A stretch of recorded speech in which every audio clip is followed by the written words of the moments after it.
you're not a freak or a weirdo. Your body is adapting. Your bowel is adapting. Your colon is adapting because life is overwhelming you in some way. Life has become too much for you to contain in some way. Or sometimes too much for you to be able to let go. You feel too scared to let go of what's familiar, what you already know. So the second group of people that really benefit from the book are people who struggle with shame. Everyone. Embarrassment. We all have shame and embarrassment processes programmed into our existence. We all have them. They're not natural. They're not human, really. They're sophisticated.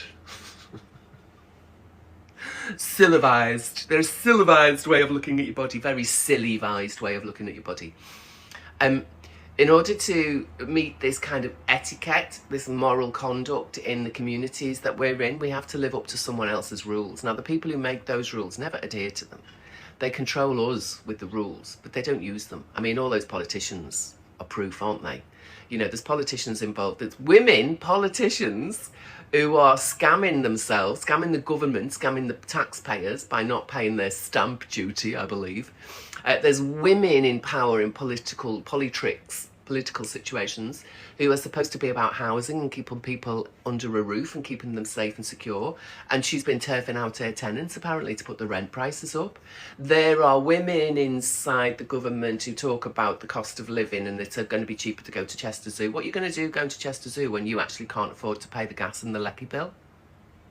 You know, that your kids can't even wash in hot water every day because there's not enough electricity money to cover that. Or like, oh yeah, let's go and be with the sweaty apes. Well, maybe it's because the apes are so sweaty. I've been to Chester Zoo. There was a gorilla with the worst BO situation ever. It was so pungent you could smell it from the gate if the wind was in the right direction. It was awful. This poor gorilla was so stressed because really bad BO comes with massive cortisol problems, which is a stress hormone. So that poor gorilla was so stressed and so lonely. You could see it in him. You could see how lonely he was. He was frightened, he was angry, he was lonely, he was isolated. And he had stupid kids like me flicking peanuts at him because we had nothing fucking better to do. Do you know, really? So yeah, the polytricksters think they've got power. She's got the power to reduce the price of fucking Chester Zoo with the smelly gorilla.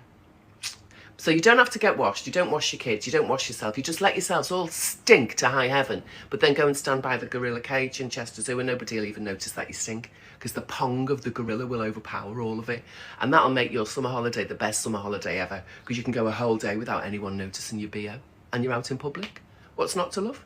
Oh.